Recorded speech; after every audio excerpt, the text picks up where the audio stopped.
Hi, this is Charlie coming at you from your Annuity Master. Today we're going to discuss the importance of annuities for seniors. A lot of people have contacted me in the past saying, hey, I'm in my 40s, I'm in my, even my 30s. Is an annuity a good product for me? Typically, no. Annuities are really specifically targeted for people who are over 50, people who are even moving towards retirement or are already retired. So let's get into this. Also, if you are watching this from our on-demand through our website, then obviously you can't ask live questions during the webinar. But you know what? Just click the contact button above or hit the chat box and throw a question our way, and we'll get that thing answered for you as quickly as we can. Now, through the years, you spent most of your life risking and accumulating money. Okay, trying to save up for retirement, but also trying to save up for buying a house, buying a car, saving up for your children's education. So you have spent a lot of time through the years just really dealing with the pains of that, but also the successes of it as well, and then some of the disappointments as well. You've probably raised a family along the way. You've probably purchased a house or two somewhere along the way as well. And you've encountered some setbacks and challenges, as all of us have done. Those setbacks and challenges can be financial, they can be health related, they can be personal. I think everybody suffers some challenges from a career perspective and certainly from a financial perspective as well. So you have just spent a lot of time really trying to build up a life, build up retirement, build up your savings, and you want to get something from that in your later years in life without having to risk whether or not that money is going to be there for you long term and whether or not you're going to outlive that money. Okay, so now you're looking forward to some years of relaxation, and you want to know how you need to strategize those years as a senior. Okay, so the questions you need to ask yourself is, one, have I moved out of my risk-taking years? Okay, that's your first one. Are you still in those years of your life where you really want to, be a gunslinger and risk a lot of your money for large payouts, or have you moved into a point in life where you need some more security and maybe some more guaranteed sources of income because you've done the risking? You've done that, you've been there, you've experienced it, you've had some rewards, you've had some failures, and now you really need to look at retirement. Is my retirement solid? Do I have that money set aside properly? Okay. The next thing is, do I have the time to recoup losses? When someone's in their 20s and they lose a lot of money, or in their 30s and they lose a lot of money, they've still got a lot of years ahead of them to make that up and to recoup it. If you are in your 50s, or definitely if you're in your 60s or 70s, the number of years ahead of you are much less than the number of years behind you, and you just don't have time on your side anymore to get into a lot of high-risk investments. Okay. Should I be considering more financial stability? If you're over your 50s, if you're over 50, then yes, you should begin to move towards creating more financial stability in your life. You are beginning to move out of your income earning years, and you're going to be moving into income spending years. Okay. The next question, do I have enough guaranteed income set aside for retirement? Have you got that money set aside, or are you someone who is depending too much on Social Security? Now, we have another webinar in here about Social Security, so I urge you to take some time and watch that as well, because the future of Social Security does not look bright. I will say that again. The future of Social Security does not look bright. Okay, so the farther we go out as Americans, the more we are going to have to be responsible for our own savings, our own retirement, and generating our own guaranteed sources of income. Okay. Now let's talk about how annuities can play a role in this. I'll be the first one to say that annuities are not for everyone. I think I mentioned that earlier when we first started the webinar, but let's talk about what an annuity is. Okay. Basically, the word annuity comes from the word annual. It's simply a fixed sum of money that's paid to someone annually for the rest of their life. It's a contract with an insurance company. You give the insurance company a fixed amount of money, and in exchange for that, the company gives you a guaranteed rate of return. and an income payout that will last you for the rest of your life. If you're married, that payout can be set up on a joint survivor basis. So there are a lot of ways to deal with the details of annuities, but that's not what we're here to really talk about today. So it is an investment that produces secure, tax-deferred retirement income, okay? And they are considered very safe, low risk, and guaranteed. The principal on annuities is guaranteed as long as it's not a variable annuity. And we'll talk a little bit about variable annuities a little bit later, okay? And they do provide guaranteed lifetime income that you're not capable of ever outliving. And that's incredibly important today, since you have roughly, if you are in your 60s today, you roughly have a near 50% chance of living beyond the age of 90. Okay, so we are living a long, long time today, much longer than we were 75 or 80 years ago. Back in the mid-1930s, the average lifespan of a male at that time was only 58 years old, and for a woman it was only 62. But now we're encountering people today that are well into their 80s, and it's sometimes shocking to us in how good a shape they're in, even being in their 80s. So our next thing that we're going to take a look at is we're going to look at risk, okay? Risk tolerance as it applies to your age and your stage of life, okay? Now, what we find typically is that through life, your tolerance for risk is going to decline as you become older. A lot of that is simply fueled by natural stages of life that we go through. You get married, you buy a house, you eventually have kids, you begin to send those kids to college, and you're paying for weddings, you begin to move into empty nest years, then you move into retirement and relaxation. And what happens is that our risk tolerance as we go through those stages in life has a natural tendency to decline. Okay, so what happens is over time we go from stages of what we call aggressive accumulation to wanting or needing more sources of guaranteed income, okay? And this is really where annuities begin to come into the picture, okay? Is as you move across in age, annuities can provide that source of guaranteed income, okay? Now, where do annuities reside on the investment scale? A lot of people are really confused. A lot of people just don't understand where annuities fall. So let's take a look at where they are, okay? You just saw a red dotted line go across the screen. What we're going to talk about here is that anything below the red dotted line is in the area where the principal is not at risk, meaning the money that you put into the investment is guaranteed to remain there and it's not going to go anywhere. Now, any investment that is above the red dotted line, that is an investment where your principal is at risk for loss. You could lose that money and go to zero, and then you are out of it. Okay, so what we have at the bottom is we're going to have cash. First thing, cash. Put money in a shoebox, slide it under the bed. It's going to be there forever. The closer you are to being born in the generation era, the more you're going to understand this. People who were alive during the Great Depression and people who were born during the Great Depression, they have a different sense of money than we do in today's modern society.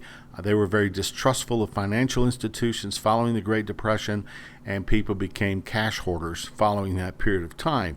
I remember my grandfather always had wads of cash. Okay, he had very little money in the bank. My father-in-law was the same way. And my dad was a little bit more of a hybrid. He had good investments, he had good accounts, but he also had a lot of cash that was always available to him. So he was a little bit more of a hybrid model there.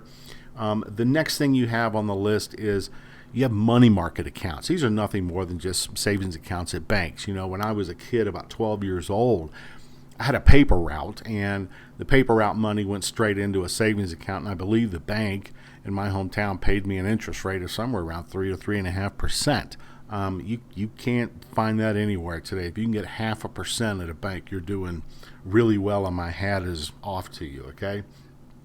The next thing we have are CDs, certificates of deposit. You know, CDs work simple.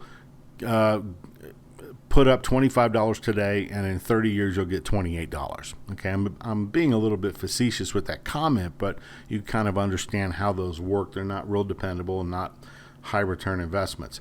The next thing you have is a fixed annuity. Okay, this is the first level of an annuity. A fixed annuity is only for someone who has a large sum of money right now today, and they want to immediately begin generating a guaranteed lifetime income source from that pile of money that they have today. They come to you and they say, I've got $500,000. I need to generate guaranteed income starting today. I'm 67 years old, and I want to make sure that it's going to pay out for the rest of my life. That's where a fixed annuity comes in. Okay. Now, we're going to jump up to above the red dotted line for the moment. The next level we get to are what we call bonds. Okay. Bonds are, these are government bonds, and they tend to be very secure. Principals at risk for these, but this is that first level of investment, or the lowest part of the level of investment where your money is at risk for loss. Okay. The next thing you have is we have what we call variable annuities. Okay. Let me just get it out on the table that I am kind of not a big fan of variable annuities. And the reason why is overall, the reason I'm not a big fan of variable annuities is because I feel like they defeat the purpose of an annuity. As I showed you a little while ago, the purpose of an annuity is to create a guaranteed source of income where your principal is guaranteed, where your income is guaranteed, and you can put that money into the annuity and not have to worry about it. But variable annuities do not fall into that block. Variable annuities do have a risk of loss of the principal. Okay. The next level you have are mutual funds. So my attitude is that if you're someone who might invest in a variable annuity, I just go ahead and put that money up into a mutual fund if you really are, concerned about still making potentially high returns on your investment. Also, we have stocks. So mutual fund stocks, this is really kind of the area where most people's IRAs or most people's company-sponsored 401k plans will reside. They reside in these areas where you, as the owner of an IRA or as the participant in a company-sponsored 401k plan, have the ability to choose the aggressiveness of your investments. A lot of people just will put that money into mutual funds and let the mutual fund companies deal with all the various stocks that those mutual funds happen to be attached to. Okay. Now, there's a space here right in the middle between the red and the blue section that we're going to talk about real quick. Okay. This is where a product called a fixed index annuity falls into play. And the fixed index annuity is really a fantastic product. It's a product that we work a lot with our clients. Because it really is a product that has the best of both worlds. Okay, it's right below the red dotted line. Okay, so it falls into the area where your principal is guaranteed. The money you put into it is guaranteed to never go away.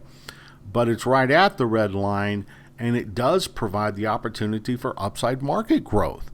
So for someone who is still interested in wealth accumulation and doesn't have a need for immediate income generation, but wants the security of an annuity, a fixed index annuity is absolutely the place to put the money.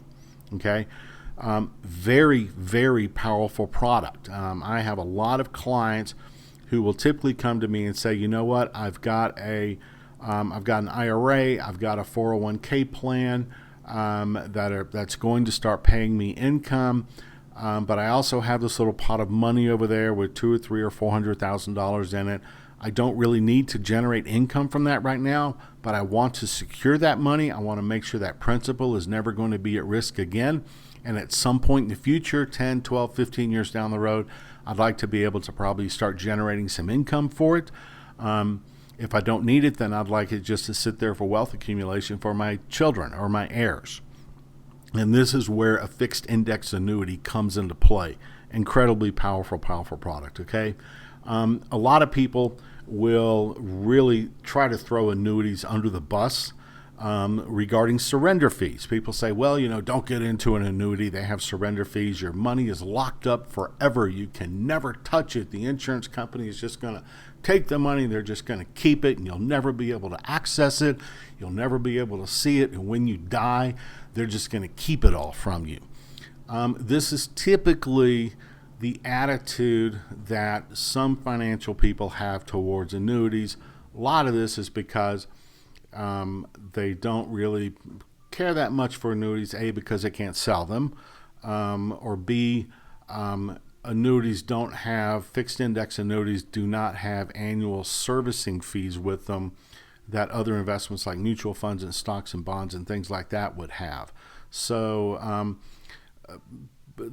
let's kind of get in and talk about these surrender fees, because there are surrender fees attached to annuities, but the key is to understand how these surrender fees work. Okay, now let's take a look at an IRA.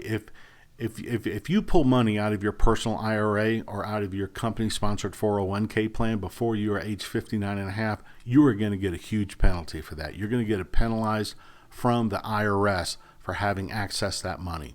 That's really not a whole lot different from the surrender fee of an annuity. Okay, so anytime you dive into funds that have been earmarked from an IRS perspective as being a type of retirement savings account, you're going to get hit with some penalties for accessing that money too early. Okay, so that's just the way the IRS plays the game. Okay, so we're all used to it. We're all used to the chess game that consists of our taxations every year and how we are able to deduct or not deduct certain things that we invest in or set money aside for. So let's talk about what the specifics are on surrender fees. Okay, surrender fees, one of the reasons they're there is they help assure the money is going to grow, especially with an accumulation-based annuity. I mean, how many times in your years have you opened up a savings account saying, I'm going to save money for, XYZ event, or, a pair of new skis, or save money for a new car.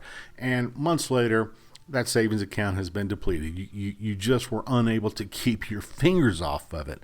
We have all been there. We have all done that. Okay. So that's the first reason it's there. It's to help assure the money will grow. Okay. The second thing is surrender fees decrease annually to $0. Surrender fees only go for about a period of 7 to 10 years based on your age and based on the product that you are purchasing. Okay, and that surrender fees decreases every year. It may start at 10%. By year 2, it may be at 10%. By year 3, 4, and 5, it may drop to 7%, then to 6%, and eventually somewhere between year 7 and year 10, the surrender fee goes away. Okay, so the surrender fees are not always there. They decrease annually during the first 7 to 10 years of the annuity. Okay.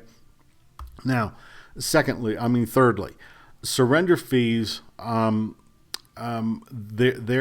allow a 10% free withdrawal each year. Okay, so if you put $100,000 into an annuity, and at the end of year 1 you blow out the engine and the transmission on your car, and it's going to cost you $10,000 to get all that repaired, and you don't have the cash set aside, you can go to your annuity and pull $10,000 out of that $100,000 annuity without risk of a penalty. Okay, if you pull out $11,000, your first 10%, which is the $10,000, you receive surrender fee free. The next $1,000, you would be charged a $100 surrender fee for. So it is not true that your money is locked away. You can take upwards of about 10% annually from the newly established account value, meaning that if the account value climbs up in year 2, you can take your 10% withdrawal is based upon the new value and not the old value. Okay.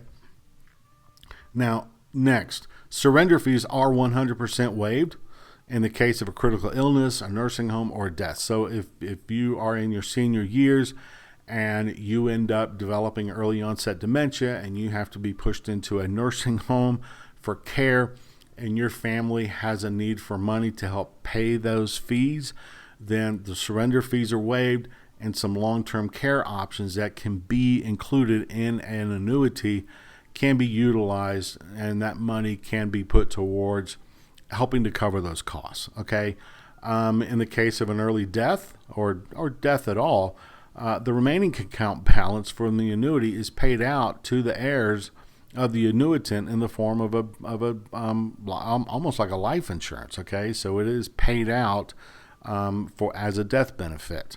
Okay, so no, the insurance company doesn't just keep the money when the person passes away. So you can see how we're debunking a lot of these myths about surrender fees and where the money is and whether or not you're able to access the money. Now, here's a real huge advantage about annuities, and that is they are exempt from means testing for Medicare benefits, meaning if you become disabled and you need to go into a nursing facility and you need some Medicare assistance to help cover those costs, Medicare is going to want to know what the asset breakdown is of your estate. They're going to want to know what your home value is, what your savings accounts are. They're going to want to know how much cash you have. They're going to want to know all about your assets. And based on those values, Medicare will determine how much they are going to contribute towards your care. Okay? Annuities are exempt from that means testing from Medicare. So when you are in a situation of having to list your assets with Medicare to determine where Medicare might make a contribution to your long-term care needs, the annuity cannot be part of that equation. It cannot be used for consideration. So the money is protected from Medicare means testing. That is a huge benefit, and really a benefit that can stand on its own for a reason for a senior citizen to move their money into an annuity. Okay. Now, so I think we've established pretty solidly here that annuities really are best suited for seniors rather than young investors. Okay. It's just a natural fit for them.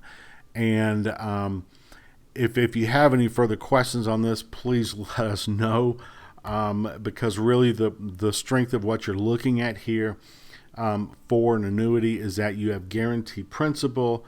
You have the ability to generate a lifetime income stream, which can complement and offset where Social Security is.